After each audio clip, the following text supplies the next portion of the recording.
karamdaman. Amen po ba? Sa pagkakataon pong ito, bago ko po ibigay ang tema para po sa araw na ito, bibigyan po nating pagkakataon na makapagpasalamat po ang nagdiriwang ng kanyang kaarawan, kung papaano pong niloob man ng ating Panginoon na siya po'y makatungo sa ibang bansa, subalit hindi po ito naging hadlang upang siya po ay manalig at manampalatayang lubusan sa dako pong ito sa pamamagitan ng banal na Espiritu sa katauhan po ng minamahal na Apo Conching. Kaya naman po, sa kanyang pagbabalik dito sa Pilipinas, ang una niya pong ginawa ay ang makatungo sa dakong ito upang siya ay makapagpasalamat. At ngayon po, siya po'y nagdiriwang ng kaarawan. May anak po siyang 2 alagad at ang kanya pong kabiyak ng puso ay 1 caps. Palakpakan po natin buhay na Diyos para kay kapatid na Yoli Sulit.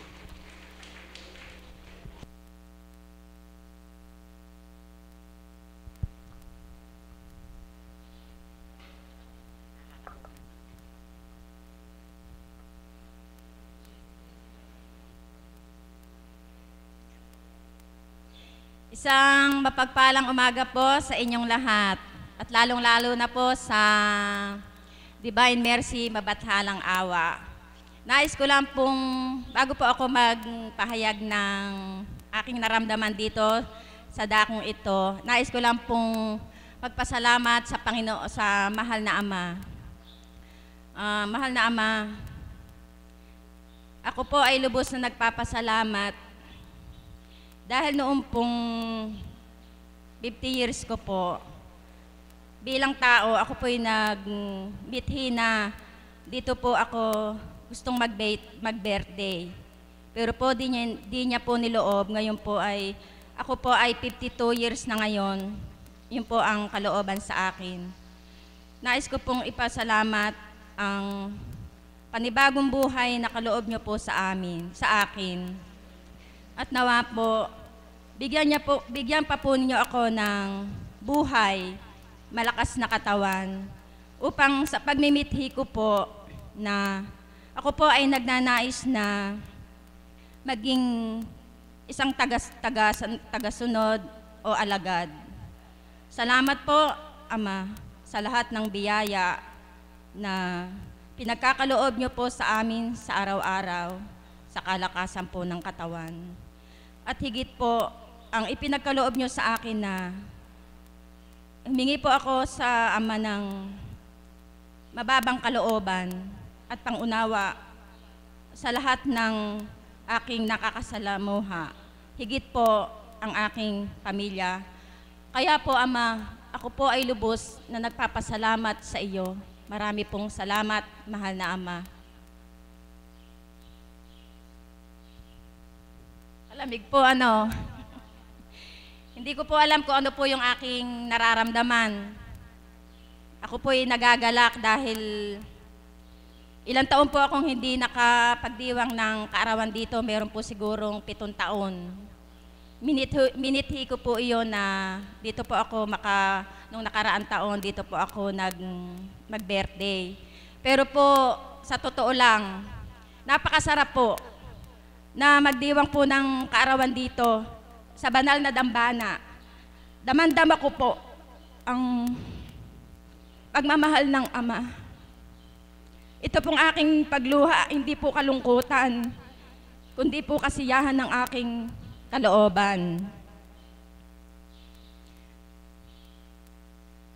Kagabi po na bago po ako matulog, ako po ay nagnilay bago po ako, pagkaraan ko pong manalangin, ako po ay nagnilay na ako po ay nagmimithi sa aking sarili na kung yun po ay pagkakaloob ng mahal na Ama, para po ba sa pakiramdam ko, kasi po malapit na akong umalis, para pong minimithi ko na wag na akong umalis. Totoo po kaya, Mami Beth. Kiss muna yo. Kasi po iba po yung pakiramdam ng totoo sa hindi po Mami Beth. Hindi naman kita kinakaya, kaya lang hindi po ako makapagsalita. Nawawala po yung spirit eh. Biro lang po yun, pagbiro po kasi ako. Sa buhay ko po na naranasan na ako po ay ngayon ay 52 years na. Marami mo pong pagsubok, pero po nakakaya. Sa kalooban po at paniniwala ko sa pananampalataya, na buhay po talaga ang Diyos. Buhay na buhay po na kumikilos sa akin. Kaya po ako, sabi ko po kagabi sa aking kabiyak, nagmimithi akong maging isang kasi po taga-sunod po ako ngayon, nagmimithi po akong maging alagad. At nawa ako po ay mapatawad ng Ama sa lahat ng nagagawa kong kasalanan. Nagkukwentuhan po kami nung aking mister, ang sagot ko po sa kanya, ano ba ang nararamdaman mo sa iyong pagkakaps? Yun po ang tanong ko sa kanya.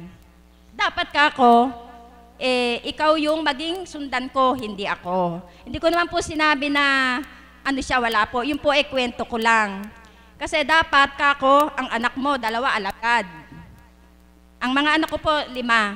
Naniniwala po sila dito. Dahil ako po'y huli na po ako eh. Nung po kasi nasa ibang bansa po ako, nandito na po sila. Pero po si Apo Kunching, hindi pa po ito banal na gawain dito. Kaibigan ko na po si Apo dahil siya po ako po ang tagapanahin ng mga kurtina niya. Kilala ko na po si Apo at kilala ko na rin po siya na inanuhan na banal na espiritu. Pero yung pong paniniwala ko, hindi po paniniwala noon at ngayon. Ngayon po ako minsan po ay nagiging ano pa rin po ako mapagtanong. Nasabi ko, pag po nagpapa-bless, sabi ko, minsan po may tanong ako, Tita Beth, na tingnan ko nga magpa-bless nga ako sa iba. Kung talagang ang banal na espiritu ay nandito. Totoo po yun, hindi po ako magsisinungaling. Pero po mga kapatid, kahit saan man po kayo mag-bless, yun po ang naramdaman ko, isa lang po talaga. Talaga po ako'y naniniwala dahil basang-basa po niya ang laman ng puso natin. Wala po tayong dapat na talaga pong magsinungaling man tayo, talagang nababasa po. Kaya po sabi ko po sa pamilya ko, ano pa ba ang hinahanap nyo? Lalo na po sa aking kabiyak. Dapat, nandito ka na. Huwag nang sayangin ang bawat araw, bawat oras ng pagpunta niyo dito. Ako po, hindi ko po sinasabi na ako'y magaling, na ako'y ligtas na. Hindi pa po. Dahil ngayon pa lang po ako. Ngayon pa lang po ako at nawa. Lahat po ng pagkukulang ko at pagkakasala ko, nawa. Ako ay naglulumuhod sa Ama na mapatawad niya ako. Kung ano man po yung nagagawa kong pagkukulang sa Kanya. Kasi po, sabi po ng mister ko, hindi ko po ikahiya, wala raw siyang kasalanan, wala raw siyang ginawang masama sa kapwa. Sabi ko, huwag mong sabihin yun. Pagdilat ng mata natin, tsak, may pagkakasala tayo. Di po ba? Di po ba, Tita Beth? Kaya po, ang sabi ko sa kanya, dagdagan pa ang pananalig at pananampalataya. Dahil huwag nating sayangin ang bawat pakikinig natin sa banal na espiritu. Ako po, sa totoo lang po, mahal na mahal ko po si Apo. Buhay ko po ay bibigay ko po sa kanya.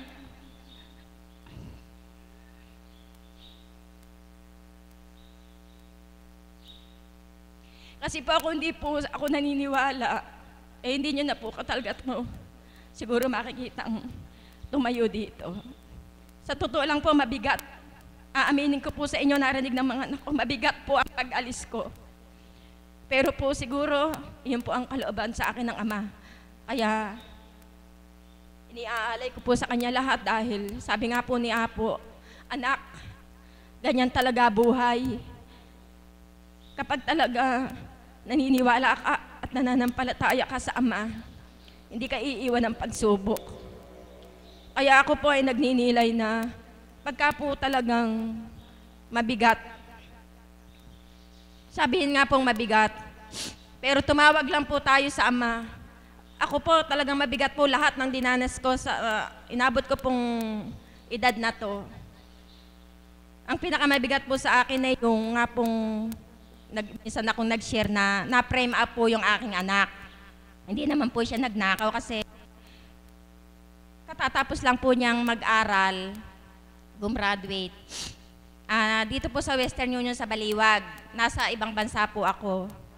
Na-frame out po yung aking anak na pinagbintangan na kasabwat daw po siya doon sa 3 milyon na ninakaw.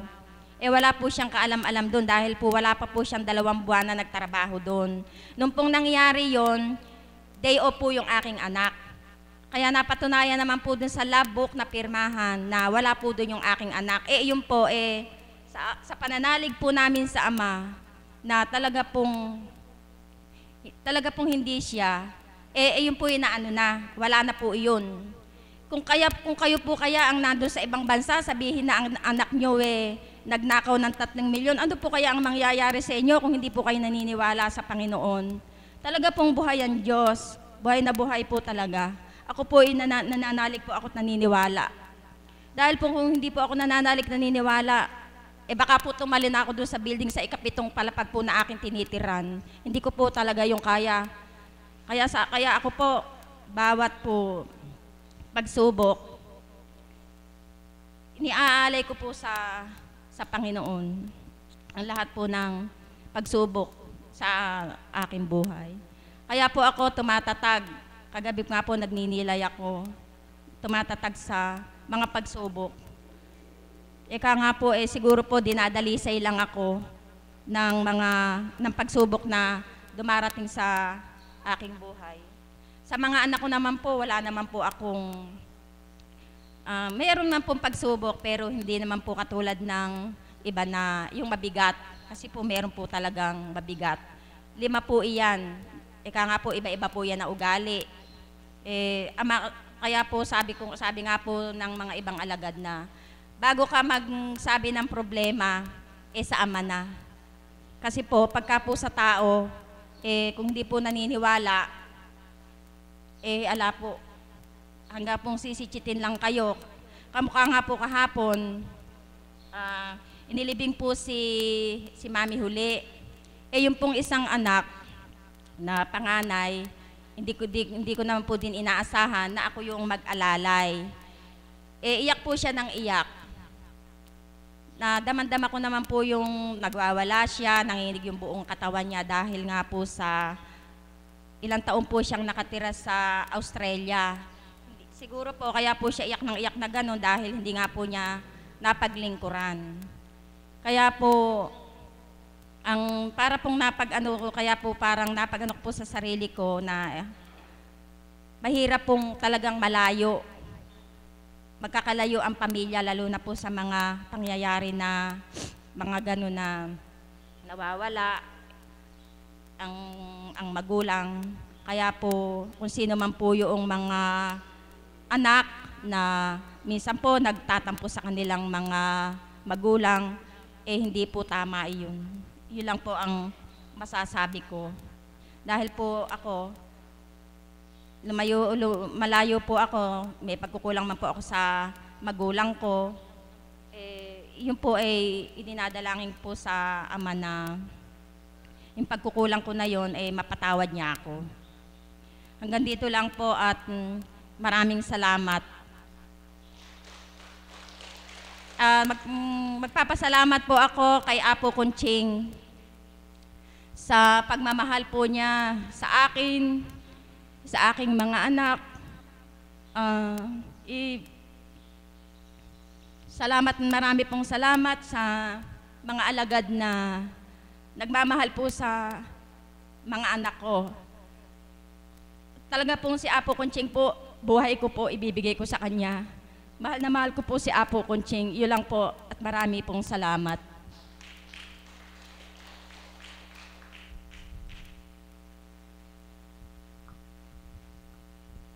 Maraming salamat po, mahal na kapatid, at maligayang kaarawan.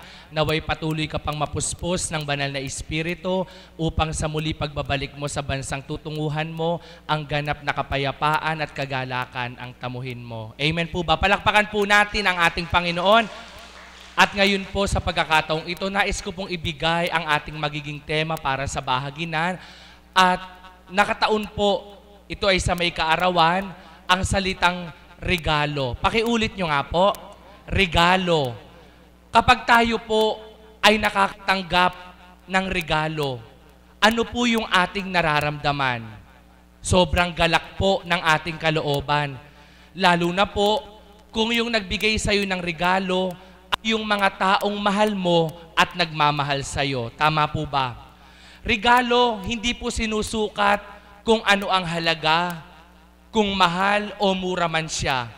Ang mahalaga at pinag-uusapan sa regalo ay iyong naalala ka ng taong nagmamahal sa'yo. Amen po ba?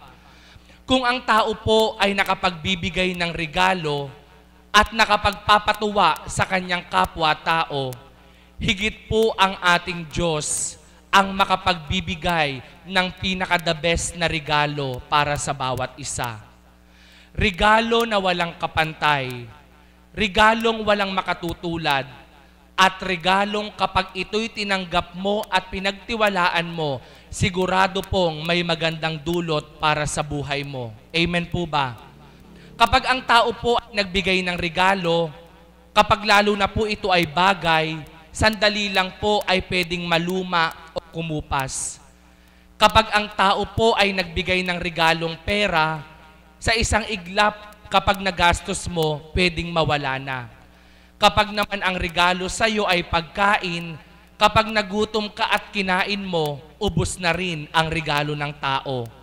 Subalit ang regalo pong nagmumula sa Diyos na totoo, kapag ito'y tinanggap mo at pinangalagaan mo, hindi po ito mawawala, hindi mauubos, at hindi mananakaw. Iba't ibang regalong kaloob ng Diyos na kung sasayo, magiging lubos ang galak sa puso mo. At sa mga bibigyan po ng pagkakataong makapagbahagi sa harapan, sa kalooban ng ating Ama, isiwalat po natin sa harapang ito kung ano-ano na pong mga regalo ang natanggap mo mula sa Diyos sa pamamagitan po ng dakong ito at sa pagtitiwala mo sa Kanyang banal na Espiritu. At upang pasimulan po ang ating bahaginan, isang alagad po ang aking tatawagin sa harapan upang isiwalat niya sa inyong lahat at naririnig ng ating Diyos kung ano-ano na pong mga regalo ang natanggap niya na nagbigay ng higit pang marapat para sa buhay niya. Palakpakan po natin ang buhay na Diyos para sa kapatid ko pong si Alma Miranda.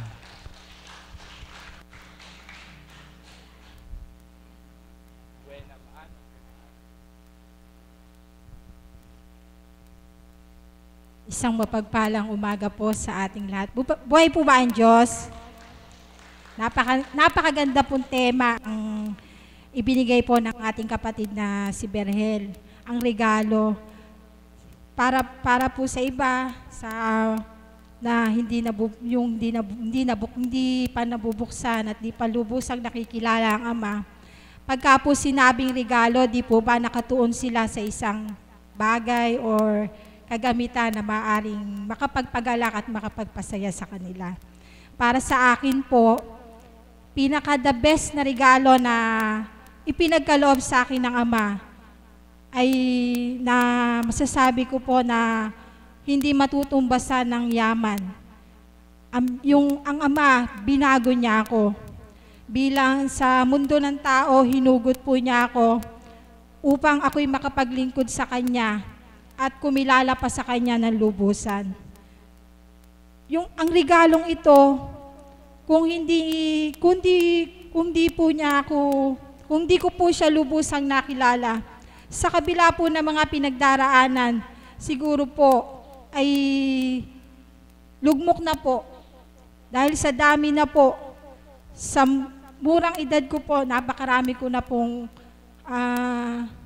pinagdaanan sa pagsasama naming mag-asawa, sa karamdaman na pinahintulutan ng Ama na maganap sa aking kabiyak, na doon na patotohanan po ng Ama.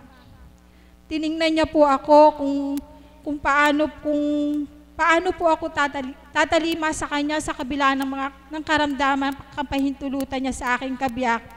Nagtiwala po kami sa Ama na inialay po namin sa Kanya sapagkat nagtitiwala po kami na siya lang po ang tanging manggagamot, na sa mga banal na aral na iniaalay ng Banal na Espiritu sa katauhan ng mahal na Apo Conching, na sa bawat araw na minimensahe po niya, kung dadamahin lang po natin, hindi po tayo, nanaisin po natin na wag na pong mawalay sa Kanya, sapagkat napakasarap po sa piling ng Espiritong Banal, na kailanman po na pag may pinagdaraanan ka po talaga pong, pag nahulagpusan mo po yon sa pagbabata mo, talaga pong mapapahiyaw ka po na buhay ang Diyos.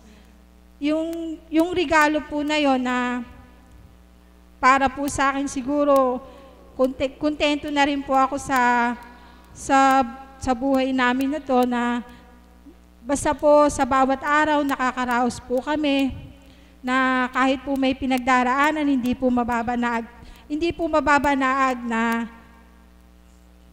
dahil po nakukuha mo pa po ang ngumiti. Less stress po. Hindi na po ako, kumbaga po, nandun na po yung isa po pong regalo niya sa akin, inalis po niya ako dun sa damdamin ko na kapag may problema po, madalas po malungkot, hindi mo po alam kung sino ang lalapitan mo, kung sino ang tatawagin mo, kung sino ang mapaghingahan mo. Pero ngayon po, pinatatag po ako ng Ama. Dahil po kung hindi po sa katatagan na ito, na ipinagkaloob po niya sa akin, siguro po, nung nakikita ko po yung kabiyak ko, sa kabila ng karamdaman niya, na naging pagsubok po sa akin, siguro po, hindi ko na po alam kung ano po ang gagawin ko. Pero buhay na patotoo, saksi ang mga kapatid kong alagad kung paano kami nagsumakit, nagsumikap, nagbabanyos po yung kabiyak ko, halos 1 buwan po. Hindi pa po ako alagad noon, pero pinagnilayan ko po, tiningnan po ng Ama yung katapatan ko, kung magtitiwala po kami sa Kanya. Nung nahulagpusan ko po ito, panibagong regalo na naman po, hinirang po ako ng Banal na Espiritu sa katauhan ng mahal na Apo Conching upang makapaglingkod dito sa dambana. Papurit pasasalamat po sa dakilang Ama na sa buhay na pahiram niya, sa lahat, sa biyaya, sa pagpapala, sa lahat-lahat po. Yun po, at maraming salamat.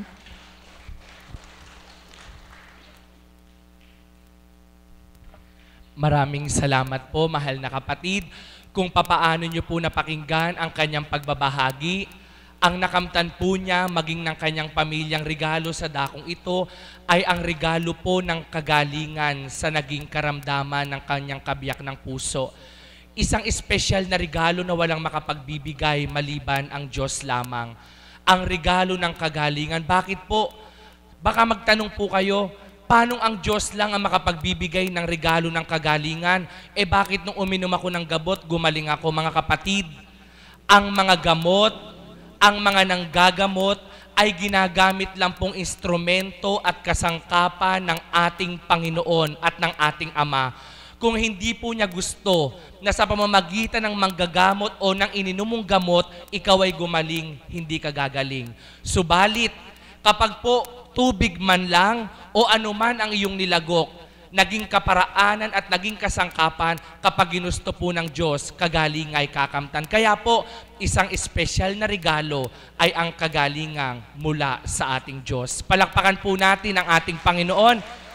At ngayon po, isang tagasunod po ang aking tatawagin sa harapan upang isiwalat po sa ating lahat kung papaano pong ang espesyal na regalo ng kagalingan at ng kagalakan ay nakamtan niya maging ng kanyang buong pamilya. Dahil po sa pagkakasakit ng kanyang anak, sila po'y nadala sa dakong ito. Subalit buhay at mabuti ang Diyos. Ang regalong ito ay nakamtan ng kanyang anak. Siya na po ang magsiwalat sa harapan. Palakpakan po natin ang buhay na Diyos para po sa aking mahal na kapatid.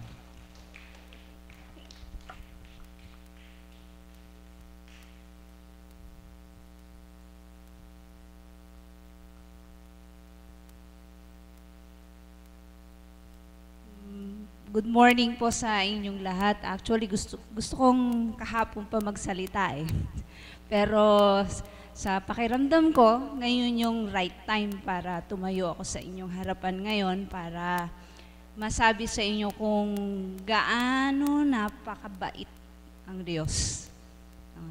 Ang anak ko po kasi noong, ayoko muna umiyak, pag binabalikan ko kasi yung story niya noon kung paano, kumbaga sabi nga eh, nag-50-50 siya, parang yung bang pakiramdam ng isang ina, alam nyo na, nag-uunahan yung nervyos, kaba, takot, ganyan. Pero sa panahon ngayon, kahit na siguro sabihin natin na ayan na naman, active uli yung lupus nephritis nung anak ko, hindi na ako nagwo-worry.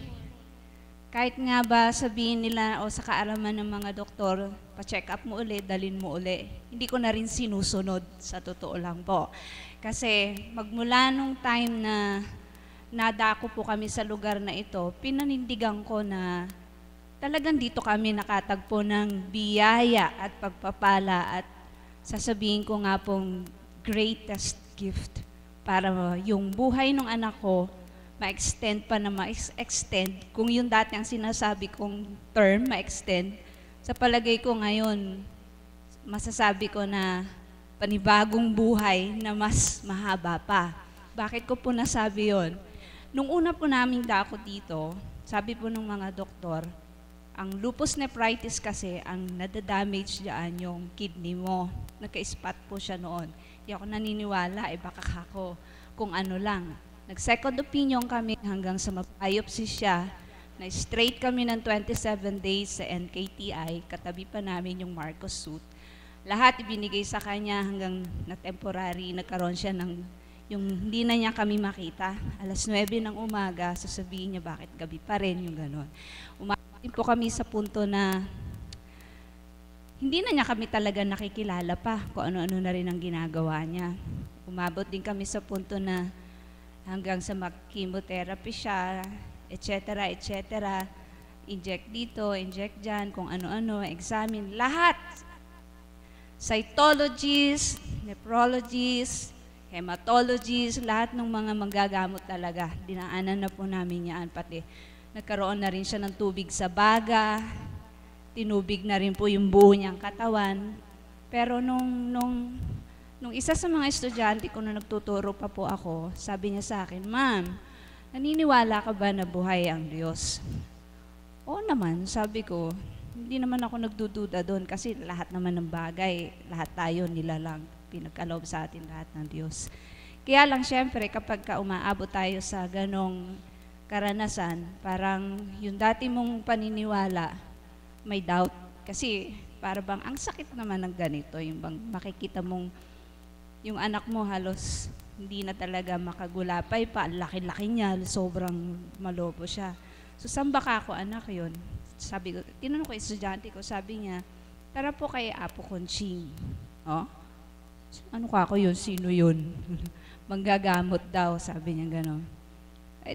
Siyempre, first time ko pong makarinig talaga ng salitang manggagamot, tapos karaniwang pangalan, parang Apo. Ano kaya yung matanda na? Nagtataka ka kung ano. Nung guide po niya kami dito, na-chapel din pala, sabi kong gano'n. Napakasimpleng lugar, pero nung tumapak po ako sa gitna, parang feeling ko talaga, sobrang nakataas po talaga yung tingin ko sa sarili ko na para bang may mainit siya na sabi ko, ano bang lugar to, parang sobrang ang sarap naman sa pakiramdam. Lalo na yung salubungin ka ng warmest greetings ng mga alagad. Tapos sasabihin nila sa'yo, tuloy po kayo, sa buhay po ang Diyos dito. At hindi ko po nakakalimutan na sabi nung anak ko, Mami, habing ganun, dito na lang tayo, araw-araw. Yun talaga sinabi niya. Manas na manas yung pag naglakad po siya talaga, ganyan. Nakasaksi naman po ang mga alagad nung una kaming mapunta dito eh. Sabi din po ng mister ko, di na tayo babalik sa doktor, iba yung pakiramdam ko dito. Sabi niya, di sige. Unang araw, pangalawang araw, pangatlo, Pang-apat po talaga, talagang I swear na wala po talaga yung manas niya sa buong katawan. Tapos sabi po ni Apo noon, nagtitake pa ba kayo ng gamot? Yun lang po yung una niyang tanong sa akin. Sabi ko po, pinababalik po kami bukas para sa chemotherapy niya. Kailangan niya saksakan ng steroid at saka ng cyclone. Na kapag sinaksakan ka po nun, temporarily, nawawala nawawala ka sa isip mo, kumbaga. Sabi ni Apo, wag na. Binigyan niya po ng tubig yung anak ko. Ito na lang i-take niya, mabuti pa. So sabi ko po, susundin po namin. So, ni-straight po namin 9 days. At sa pagpapala po talaga, sabi ko, greatest gift niya talaga na mawala yung sakit ng anak ko. Humupa po talaga lahat at hindi na kami bumalik kailanman sa doktor. After 2 years po, nawala po ako dito sa ating bansa. Lahat ng pinagbabawal namin, alam naming bawal sa kanya, at saka mga bawal na inihabili ni Apo, talagang isiniksik namin sa isip niya. Kaya lang siyempre po, umaamin po ako na pag wala po tayo sa tabi ng anak natin, nagkakaroon po tayo ng pagkukulang, lalo na kung nagiging priority natin minsan, habulin mo yung mga dating sabihin mo nang nawala sa kabuhayan mo o yung mga nagastos mo para makapagpatuloy uli. So, sabi ko sa anak ko, pagbutihin niya, huwag niya kakalimutan yung mga habilin ni Apo. May Facebook account naman, basahin na lang natin lagi yung mga ano niya. Kaya lang bilang bata, minsan siguro po talagang nakakalimutan. At nung bago po magmahal na araw nito lang, pag uwi ko po, namumutla uli siya. Sabi na daddy niya, yung last time na nagpunta sila dito, noong anniversary po, that was October po yata last year, ano. Kung di po ako nagkakamali, October po yun. And then, nitong mahal na araw nga po, minaman na siya uli. Medyo, ayun, lumulobo yung katawan. Tapos pumunta kami dito. Nung umuwi kami sa bahay, nagpinkish uli yung pisngi niya, nabawasan yung manas. Totoo po yun. Kaya sabi ko, pagka nakakaramdam po ako yung parang init, tapos tatanungin ko yung anak mo, anong pakiramdam mo? Okay na ako, mami. Ano ka kung gusto mong kuha tayo ng tubig kay Apo. Kaya kumuha po yung daddy niya nung isang galon na tubig, pinabless po namin kay Apo. Yun lang po yung talagang pinainom namin ng pinainom. Pero kung susundin ko po yung doktor, yung reseta ko na nagpa-check up uli kami at nalaman uli naming active uli siya, nag-uumpisa uli, napakadaming gamot sana tinitake. Kaya po kahapon nung tinatanong siya ni Apo, wala ka ba ibang ninom na ko pinainom sa'yo ko? Talaga pong wala. Talagang yung tubig dito ang binabalik-balikan namin dahil naniniwala po kami sa walang hanggang paggagamot at pagmamahal ng poong may kapal. And then, nung pong Tuesday, sabi ko po sa kanya, dumulog ka kay Apo. Malaki ka naman na, alam mo na kung ano yung kaya mong sabihin. Kumbaga, tinuturuan ko po kasi siya na hindi sa lahat ng pagkakataon, kahit kasama kaming mga magulang niya, ma-develop yung totally faith niya kay God. Kasi bata kailangan lang ng gabay natin. Pero gusto kong i-develop yung talagang sa kanya manggagaling. So, kahapon po sabi niya, huwag ka na mag-worry, mami, okay na ika ako Nung mahi po siya ni Apo uli, lumiit po yung tiyan ngayon at nawala po yung manas sa binti at paa po niya. Kaya po talagang sobra-sobra yung biyayang ipinagkakaloob sa amin ng Panginoon talaga. So sabi ko sa kanya, gusto mo uling pumunta? Araw-araw, mami, please lang. Mas gusto ko dun So sabi ko, pwede lang sana tumira, magpaampon na lang po kami dito mag-ina. So, ayun po, talaga pong God is best and God is good all the time. Marami pong salamat. Maraming salamat po, mahal na kapatid. Isa na naman pong buhay na patotoo kung papaano pong ang ating Diyos ay walang sawa at walang tugot na nagbibigay ng handog at regalo sa kanyang mga anak. Pero po may pasubali sa kanyang mga anak na nagtitiwala, naniniwala at nananampalatayang may kalakip na mabuting gawa. Palakpakan po natin ang ating Panginoon. Tayo ka nga. Buso, tayo ka nga. Ito po siya. Ito po sinasabi. Purihin ng Ama. Ang karamdaman po niya ay lupus. Subalit salamat sa Ama, ang lupus ay pinatay niya, kagaling ay binigay sa anak niya. Palakpakan po natin ang ating Panginoon.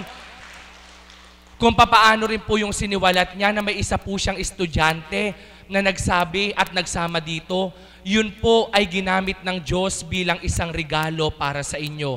At pagdating po sa dakong ito, sa atin pong lahat, ang pinaka-espesyal na regalo sa dakong ito ay ang banal na Espiritu sa katauhan po ng ating minamahal na Apo Conching. Siya po ang isa sa pinakadakilang regalong binigay ng Diyos sa ating lahat.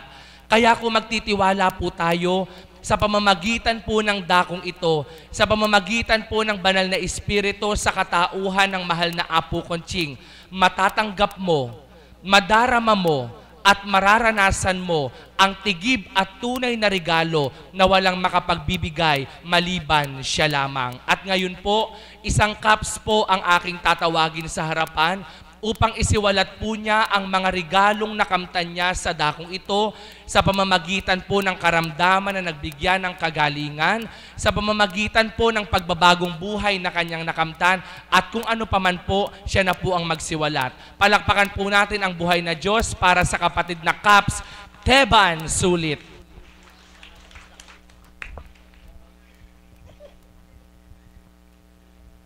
Maraming salamat po. Talaga pong buhay ang Diyos. Palakpakan po natin ang buhay ng Diyos.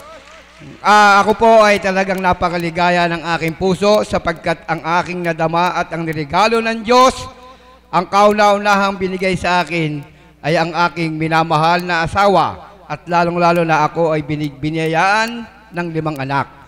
Pero si Lord po lahat ang nagregalo sa akin yan. Ako po, nung bilang ako ay isang may karamdaman na hindi nyo po makikilala sapagkat ako po ay mukhang zombie. Alam po ng mga alagad yan, lahat na yan po mga kasama kong Caps. At yung unang nakakita sa akin dito sa inyo, ako po ay hindi nakakalabas at hindi nakakaharap sa tao. Andun lang po ako sa dulo na yon.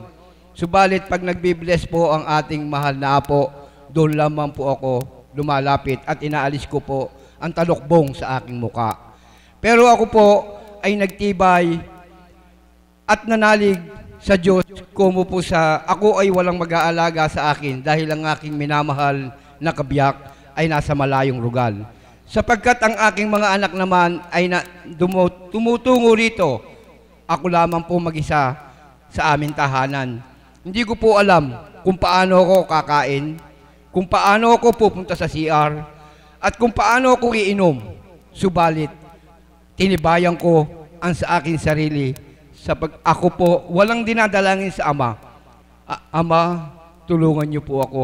Wala po akong kasama sa aming tahanan.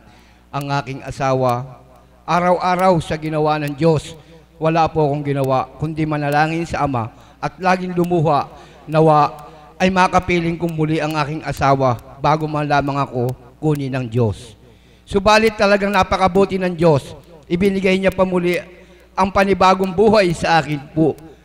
Kaya nga po, wala po akong dapat na ipangamba sa aking sarili sapagkat alam ko na hindi ako pababayaan ni Lord.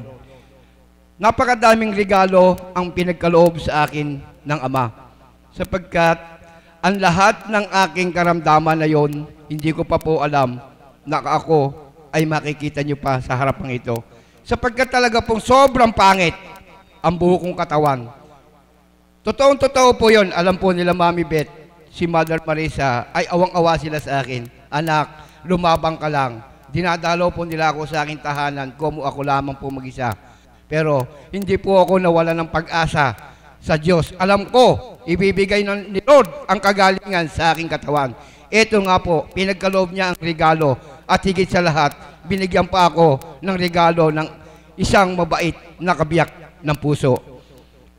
Po ako ay lubos na nagpapasalamat sa ating Panginoon at wala na rin po akong mahihiling sa Kanya sapagkat nakamit ko na ang tagumpay ng buhay ko dahil binigyan ako ng mabait na mga anak at mabait na kabiyak ng aking puso. Gusto ko lamang pong, bago pa lang po sana umalis ang aking misis, ay gusto ko lamang pong paawitan kay Bunso. Kung birthday naman po niya, sana po ay mapagbigyan nyo ang kahilingan kong ito, Mami Beth. Salamat po. Tinatawagan ko po ang minamahal kong kapatid na si Bunso upang awitan ang aking minamahal na kabiyak sa kanyang kaarawan. Kasi nga po, lapit na po siyang umalis.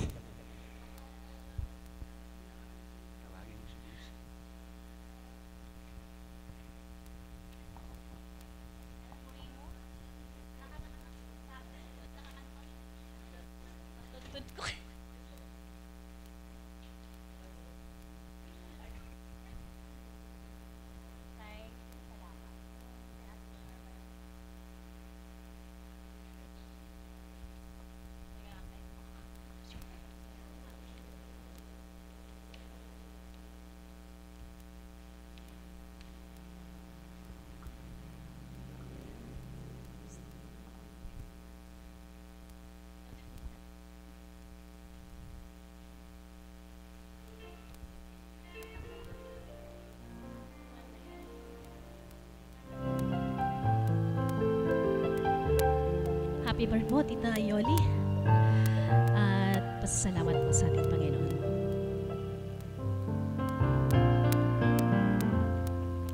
Salamat sa iyo, aking Panginoong Jesus. Ako ay inibig mo ng lubos. Salamat din sa lahat ng pangako mo. Tinupad mong lahat ito sa buhay ko. Kaya tanging dalangin ko, ako sana'y samahan mo.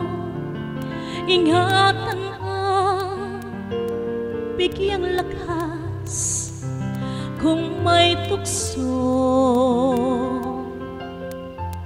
Ang buhay ko ay tangan mo, bukas ang puso ko sa iyo. Ikaw, Jesus, ang pag-asa ko. Salamat sa iyo. Salamat sa iyo, aking Panginoong Jesus. Tagumpay ang siyang dulot mo sa buhay ko. Salamat din sa lahat ng pangako mo. Tinupad mong lahat ito sa buhay ko. Kaya tanging dalangin ko, ako sana'y samahan mo. Ingatan at bigyang lakas kung may bagyo.